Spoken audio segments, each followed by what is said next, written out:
বছর ঘুরে আবারও এসেছে পবিত্র মাস মাহে রমজান। প্রত্যেক মুমিন মুসলমানের জন্য রোজা রাখা অন্যতম একটি ফরজ ইবাদত।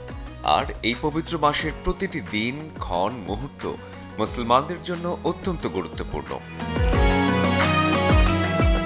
ইবাদতের পাশাপাশি কোরআন নাজিলের এই মাসের সম্মানার্থে মেনে চলা হয় কিছু বিধিনিষেধ। নিয়মিত পরিচ্ছন্নতার অংশ হাত পায়ের নখ কাটা বা চুল কাটা নিয়ে সবার মনে প্রশ্ন ঘুরপাক খায়। যেহেতু দিনের বেলায় রোজা রাখা হয়, তাই এই সময়টায় রোজা ভেঙে যায় এমন কাজের তালিকায় নেই নখ এবং চুল কাটানো। রোজা নষ্ট হয় মূলত পানাহার এবং রতিক্রিয়া থেকে।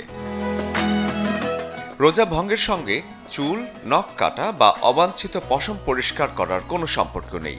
তাই রোজা রেখে হাত পায়ের নখ কাটলে, মাথার চুল কাটালে কিংবা শরীরে অযাচিত লোম পরিষ্কার করলে রোজার কোনো ক্ষতি হবে না। শরীফুল হক, চ্যানেল 24। এই রমজানে নিজের পাশাপাশি আপনার ঘর এবং টয়লেটকে রাখুন পরিষ্কার এবং জীবাণুমুক্ত। নতুন বেস্ট এভার হারপিক এখন 5 মিনিটেই পরিষ্কার।